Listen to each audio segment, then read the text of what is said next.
시편 12편 6절입니다.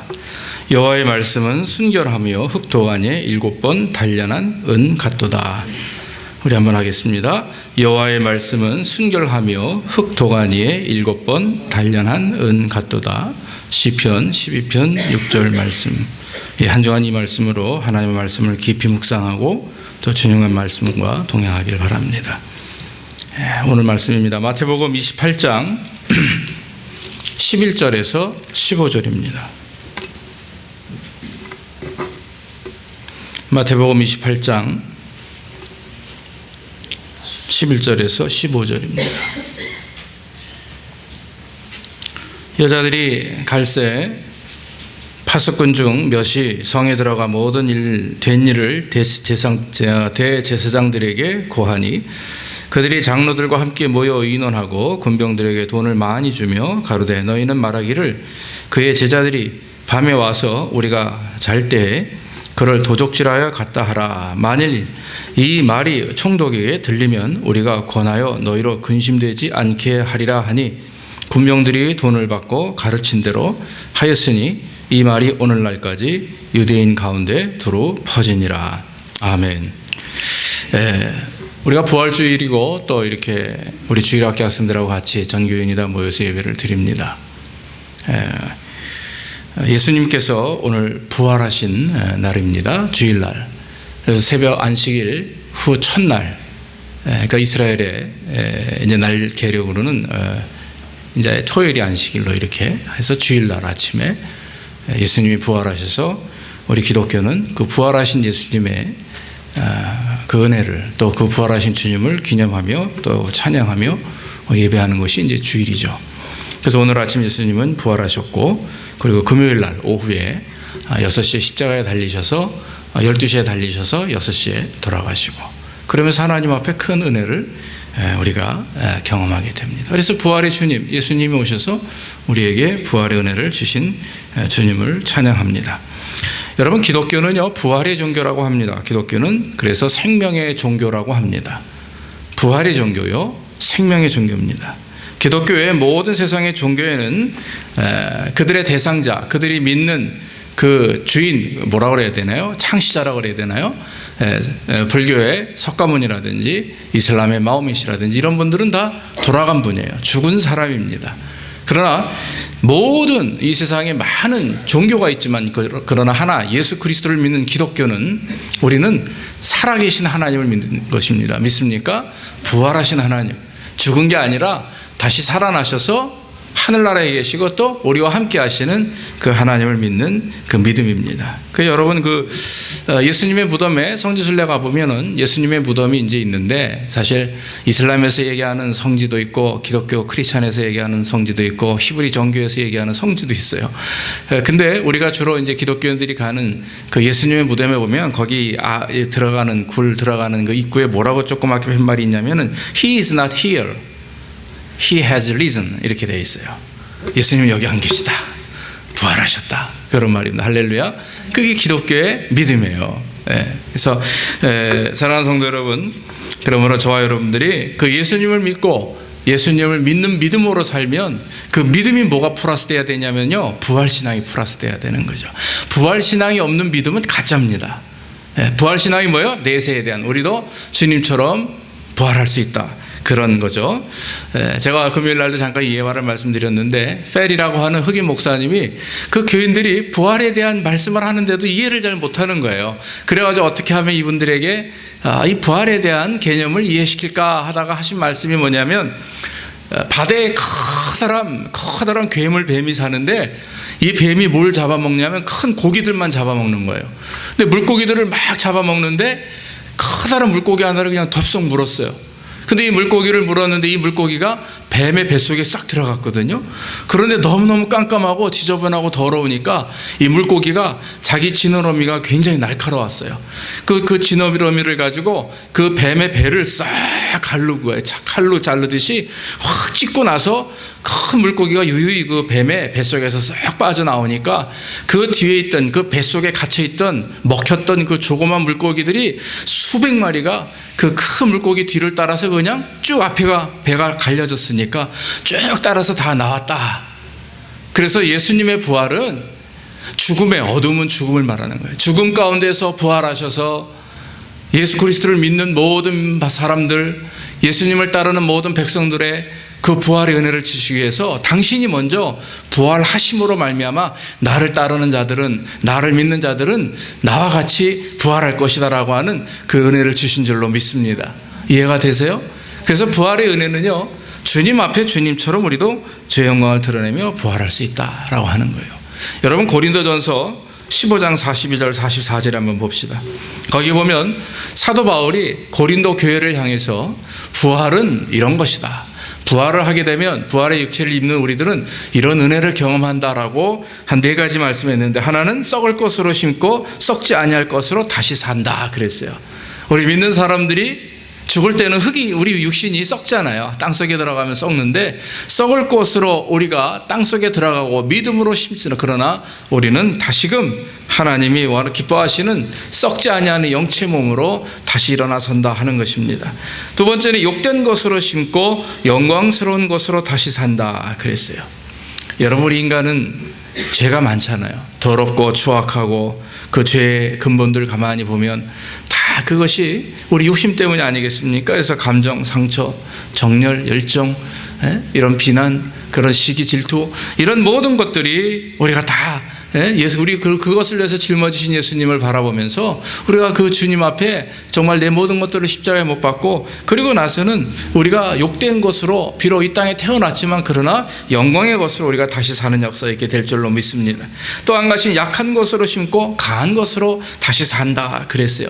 인간은 약합니다. 죽을 수밖에 없어요. 날 때부터 핸디캡으로 남은 분들이 있습니다. 또 사고로 고통당하신 분도 있어요.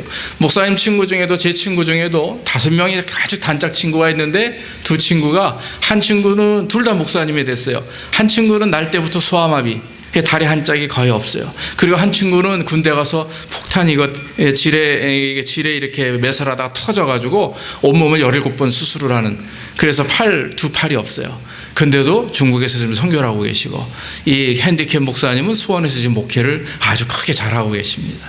그런 걸 보면서 약한 것으로 우리가 인상에 태어나고 질병이 있고 몸에 불안전하고 죄가 많지만, 그렇게 우리가 죽게 되면 어떻게 돼요? 하늘나라에서 하나님의 영광을 드러낸다. 비록 핸디캡으로 태어났지만, 비록 사고를 당해서 온몸을 17번씩 수술하는 그런 경험을 했지만, 부활할 때는 그 몸을 입고 태어나는 거 아니에요. 믿습니까?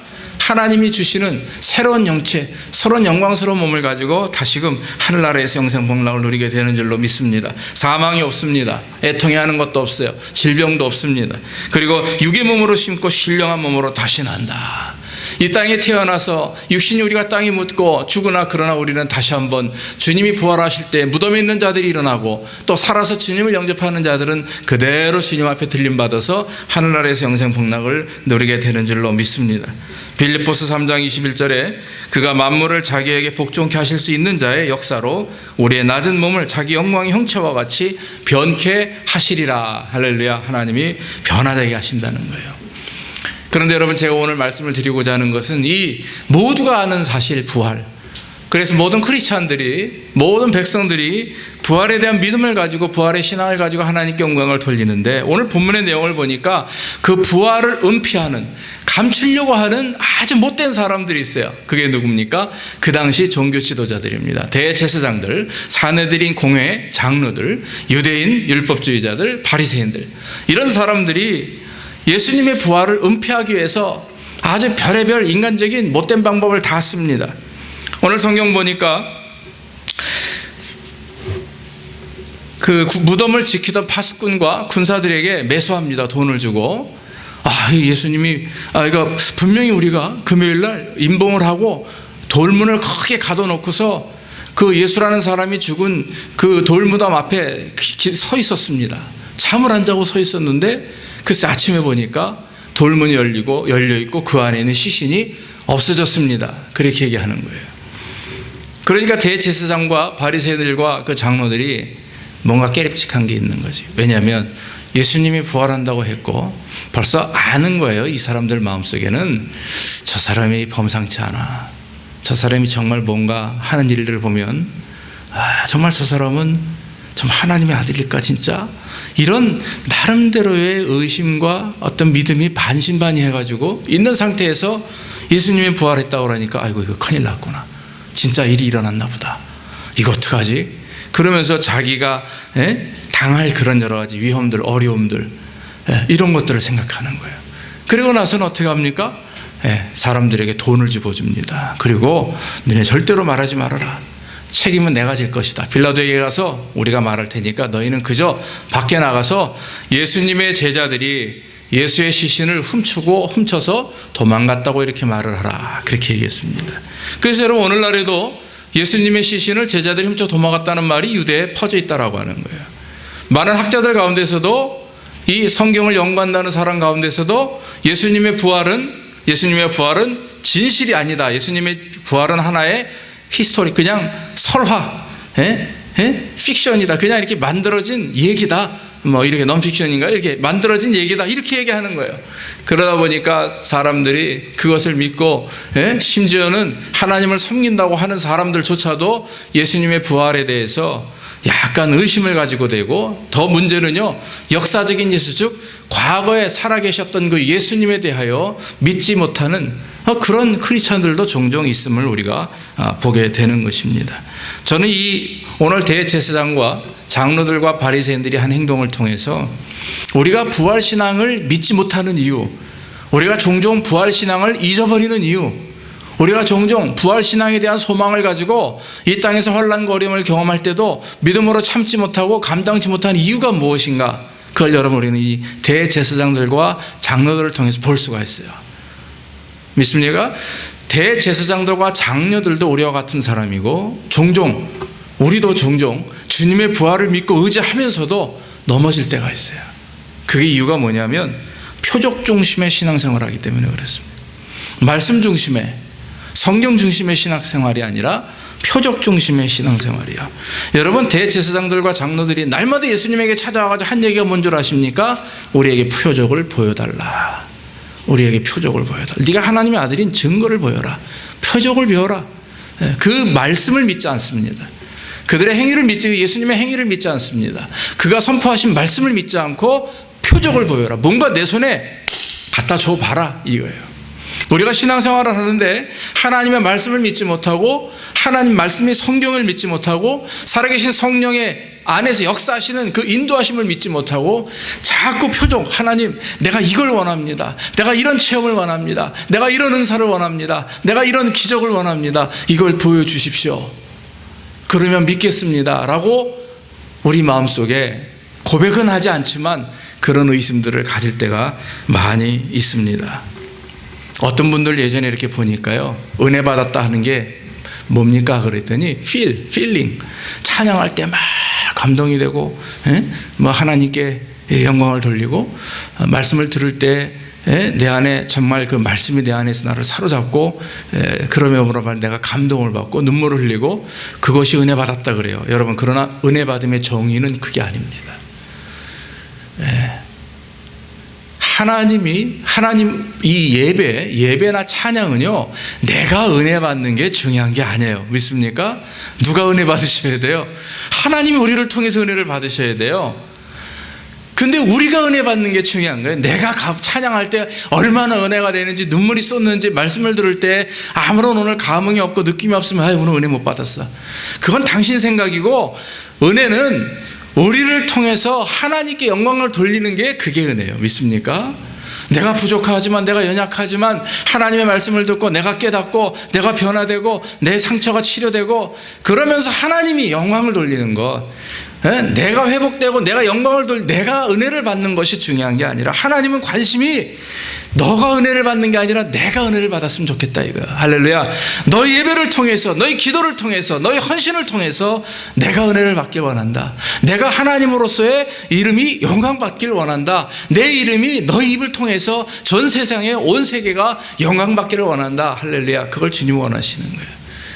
그렇기 때문에 여러분, 주님 나에게 뭘 주십시오. 내가 이걸 받아서 이걸 이해하고 이거를 생각해보고 이걸 느껴보면 내가 영광 돌리겠습니다 아니라, 모든 예배는 하나님 영광 받으십니다. 그러나 예배를 드리는 자들이 신령과 진정으로 예배할 때 영광을 받으시는 거예요. 뭔가 기대를 가지고 뭔가 얻기 위해서 내가 하나님께 11조를 했으니까 사업에 복을 주십시오, 이건 잘못된 11 하지 마십시오. 그게 11조가 아닙니다. 11조는 감사하는 마음으로 주신 것에서 10의 1조, 하나님 나에게 열을 주셨는데 하나를 내가 주님께 드리는 것 너무나 죄송합니다 라고 하나밖에 못 드립니다라는 마음을 가지고 드리는 게 11조지. 11조 드리면 복받, 예? 11조 드리면 하나님이 더 만배나 복을 주시고, 그거는 잘못된 교육이고 잘못된 신앙입니다. 표적 중심의 신앙, 뭔가 받아야 느껴야 되는 신앙은 부활 신앙이 아니에요. 또 한 가지는 성경에서 말씀하는, 오늘 진리로 결코 부활을, 진리는 결코 은폐되지 않습니다. 다시 말하면 진리는 말씀, 하나님의 말씀인 진리는, 부활의 진리는, 십자가의 죽음과 구속의 진리는 절대 감출래야 감출 수가 없어요. 여러분, 파수꾼들이 예수님의 무덤이 비어 있음을 보고 대제사장한테 가서 얘기하니까 돈을 주지 않습니까? 그런 은폐하려고 해요. 막으려고 합니다. 부활을 부인하는 학설들이 참 많이 있는데, 예수님이 십자가에 죽고 난 이후에, 부활하신 이후에도 대제사장뿐만 아니라 로마 사람들, 로마 군인들, 많은 사람들이 예수님의 부활을 은폐하려고 했어요. 막으려고 했어요. 아니라고 계속적으로 과학적인 증거들을 드러내서라도 막으려고 했습니다. 그러나 여러분, 부활은 과학으로 이해할 수 없어요. 믿습니까? 신앙은 과학으로 평가되지 않습니다. 그래서 여러분, 세상 사람들은 예수님이 무리를 걸었다, 오병이어의 기적을 일으켰다 하면 거기에 따른 상식적인 말을 해요. 이스라엘은 갈릴리 호수가 땅이 더 낮아요, 호수보다. 그러다 보니까 이렇게 물에 떠 있으면 지평선하고 바다하고 비슷하니까 예수님이 저기서 이렇게 땅 위를 걸어오시는 걸 보고 제자들이 깜깜하니까, 시야가 멀고 안 보이니까 말이죠, 예수님이 물 위로 걸어오시는 것처럼 그렇게 했다. 베드로를 건질 때는 배를 타고 오셨다. 이미 그렇게 바꿔버립니다. 오병이어의 기적 마찬가지예요. 주님께서 역사하셔가지고 미라클이 일어나가지고 축사하셔서 오병이어 5,000명을 먹이시고 12강주례가 남은 게 아니라 그 어린아이가 준 거, 그 도시락을 가지고 기도를 했고, 그리고 그때 기도하고 나니까 그 성도들이, 그 따랐던 사람이 다 도시락을 꺼내가지고 싸운 도시락을 까먹고 부스러기 남아 12가지가 쓰레기 치운 게 12가 광주리가 됐다. 정말 비상식적이면서도 세상 사람들이 이해할 수 있는 상식적인 말을 가지고 예수님의 기적들과 성경의 내용들을 조작합니다. 아무리 그리스도의 부활과 죽음과 역사와 그 기적과 은혜를 막으려고 해도 막을 수 없는 게 진리예요. 믿습니까? 진리는 절대로 막히지 않아요. 만약에 세상에 말하는 그 예수님이 진짜라면 기독교는 부흥하지 않습니다. 우리들은 다 멸망할 수밖에 없는 거짓자들입니다. 그러나 여러분, 우리가 하나님을 통해서, 예수 그리스도의 은혜를 통해서, 성령의 인도하심을 통해서 날마다 은혜를 경험하고 믿음을 가질 수 있는 것은 바로 하나님의 진리이기 때문에, 할렐루야. 세상에 떠도는 소문들이 많이 있어요. 그러나 여러분, 진리는 이깁니다. 할렐루야. 네 진리를 보고 너희를 알지니. 그러니까 우리의 진리, 우리 안에 계시는 그 진리가 우리를 세워주시고 살리시고 하나님 영광을 드러내실 줄로 믿습니다. 그러므로 여러분, 우리의 열매가 무엇인가, 우리의 신앙의 열매가 어떤 것인가, 그걸 가지고 하나님 우리를 평가하시는 거예요. 그러므로 여러분, 우리의 믿음이 지금 말세를 당해서 우리의 믿음은요, 그저 그냥 이렇게 그냥 되는 대로 그냥 기쁘게 그냥 감사하게 다 좋은 것만 좋은 게 좋은 거고, 이게 아니란 말이에요. 마지막으로 말씀드리는 것은, 진리를 왜곡하는 것은 물질주의입니다. 다시 바꿔 말하면 물질이 그들의 신이에요. 오늘날 크리스찬들이, 나가 세상 모든 사람들이 하나님을 온전히 믿지 못하는 그런 우리의 모습 속에서 우리가 계속 넘어질 수밖에 없는 것, 계속 부활신앙을 갖지 못하게 하는 가장 최악의 문제가 뭐냐면 물질주의예요. 할렐루야. 만문 사상이네. 여러분, 우상의 특징이 뭐예요? 우상. 그 이스라엘 사람들이, 또 한국 사람들이 우상을 섬기잖아요. 시골에 가니까, 제가 어릴 때, 여러분들 날 때, 요꼬만할 때 제가 시골에 가봤는데, 나무에다가 막 빨간색, 노란색 커튼 같은 거 이렇게 막 걸어놔요. 줄을 잔뜩 걸어놓고, 그걸 지나가야 되는데 거기 보면요 이렇게 물 떠놓은 그릇들도 있고 과일도 이렇게 올려 있고 그 밤에 거기 무서워서 못 다녔어요. 왜냐하면 거기 지나가면 귀신 나온다고 그랬어요. 우리 할머니가. 근데 그게 뭐냐면은 동네 사람들이나 그 이 지역에 이 신이 와서 도와달라 하는, 조상신이 와가지고 도와달라 하는 그런 어떤 의식이에요. 그런데 여러분, 우상의 특징이 뭐냐면은 바로 자기 중심의 욕심이 기초가 되어서 만들어내는 대상이 우상입니다. 믿습니까? 그게 우상이잖아요. 내가 잘 살기 위해서, 내가 건강하기 위해서, 내가 잘 되기 위해서, 또 내가 번창하기 위해서 그것을 위하여 비는 대상이 우상이에요. 그런데 말하면 여러분 여기 계신 분들이 예수님 앞에 예배하는 것이, 주님께 예물을 드리는 것이, 주님께 헌신하는 것이 내가 잘 되기 위해서 그 대상으로 하나님을 섬긴다면 뭐랑 똑같아요? 우상하고 똑같은 거예요. 그렇기 때문에 그 물질주의는요, 우상숭배의 기초는 물질주의입니다. 대제사장들은 지금 하나님을 섬기는 게 아니라 우상을 섬기고 있는 거예요. 자기가 만들어낸 하나님을 만들어내서 섬기는 거예요. 그래서 하나님이 하나님 되게 하시라 하는 말이 이게 얼마나 이게 귀한 말씀이고 이게 어려운 신학적인 문제인지 몰라요. 하나님을 그냥 하나님 되게 하라. 그 말은 우리는 그 앞에 무릎 꿇고 그냥 죽은 자요, 십자가에 못 박힌 자요. 할렐루야. 그러므로 우리는 이제 부활의 영을 입고 부활의 은혜만을 사모하며 나가는 자란 말이에요. 그렇기 때문에 물질을 기뻐하거나 우리의 사업과 우리의 건강과 우리의 잘됨을 위하여 하나님이 주님께 기도하고 주님 앞에 헌신하고 주님 앞에 예배한다면 그건 우상숭배와 다를 바가 없다라고 하는 것입니다. 부활신앙자들은, 부활의 신앙을 가진 자들은 아브라함과 같은 신앙을 가진 사람이에요. 히브리서 11장 말씀에 믿음에 대한 말씀을 하시면서 아브라함이 뭡니까? 갈 바를 알지 못하고 남방으로 내려갔고, 아브라함의 100세에 낳은 아들 이삭을 주님이 바치라 할 때 하나님 알겠습니다 하고 3일 동안 모리아산으로 그 아들을 끌고 올라가요. 왜 3일이에요? 예수 그리스도가 바로 그 아브라함의 아들 이삭이 예수 그리스도의 모형 아닙니까? 아들 이삭의 뒤에서 아빠 옛날에는 우리 산에 올라가 제사하러 갈 때 분명히 재물이 있었는데 왜 오늘은 없어? 아브라함이 속으로는 야 이놈아 네가 재물이야 이렇게 말할 수 있어요? 울면서 정말 눈물을 삼키며 하나님이 다 준비하셨단다.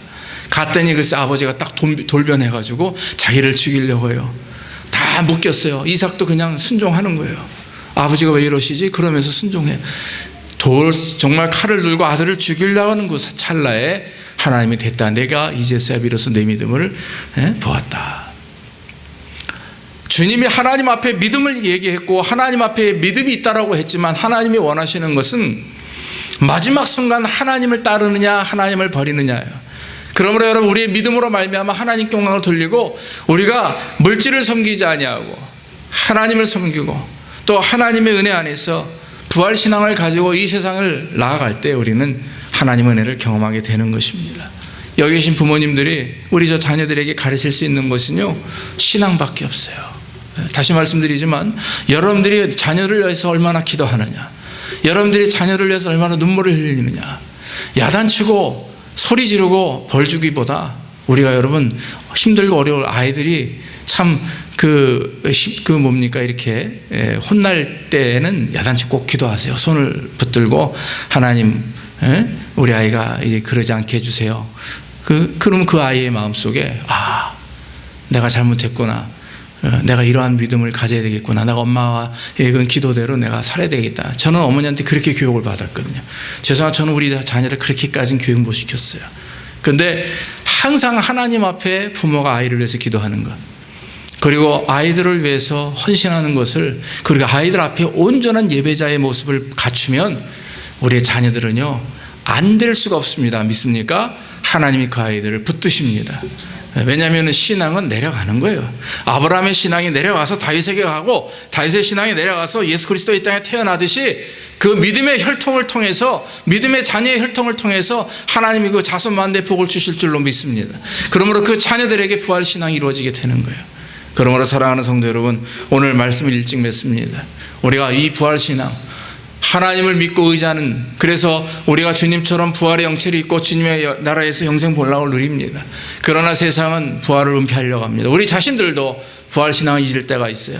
여러 가지 이유 때문에 표적을 구하는 신앙이나 또한 진리를 또한 어떤 물질로서 이렇게 따르려고 하는 그런 잘못된 믿음들이 오히려 우리 중심의 부활 신앙이 아니라 물질을 따라가는 신앙을 찾을 때가 많이 있습니다. 모쪼록 우리가 오늘 말씀을 통해서 우리 자신을 돌아보면서 내 부활 신앙이 정말 하나님이 기뻐하시는 부활 신앙인가? 내가 하나님을 예배하는 것이 하나님 은혜 받기 위함인가? 내가 은혜 받기 위함인가? 우리 한번 돌아보면서 주님 앞에 큰 영광 돌리는, 그래서 참 부활의 신앙이 우리 안에 넘치기를 주의 이름으로 축원합니다. 기도하겠습니다. 아버지 하나님 감사합니다. 오늘도 부정한 종을 통해서 하나님의 귀한 영광을 드러낼 수 있도록 인도하시니 감사합니다. 아버지 하나님, 세상에는 많은 사람들이 있습니다. 구원받을 많은 사람들이 있는데 그 사람들이 주님의 부활을 믿지 못하고 주님의 부활을 인정하지 못하는 사람들이 많이 있습니다. 주님 용서하시고 우리가 먼저 부활신앙을 가지고 그들에게 부활신앙을 증거할 수 있도록 인도해 주옵소서. 우리가 섬기는 하나님, 우리가 섬기는 또 우리가 예배하는 하나님, 우리를 위해서 예배하는 것이 아니요, 우리가 복된 삶을 살기 위해서 예배하는 것이 아니요, 하나님이 기뻐하시고 하나님이 영광 받으시기 위해서 예배하는 줄로 믿습니다. 우리가 드리는 예배, 우리가 드리는 예물, 우리가 드리는 헌신, 이 모든 것들이 주님을 기쁘시게 하며 우리를 통해서 주님이 영광 받으시고 은혜 받으시고 하나님 우리를 통해서 주님이 기뻐하시는 귀한 우리의 예배와 삶이 될 수 있도록 인도해 주시옵소서. 진정한 부활신앙이 우리 안에 넘치기를 축원하는 예수님의 이름으로 감사하며 기도하옵나이다. 아멘. 이 시간에는 바로 성찬식을 거행하도록 하겠습니다. 세례받은 분들 한해서 우리가 앞으로 나오셔서 성찬식을 하도록 하겠습니다.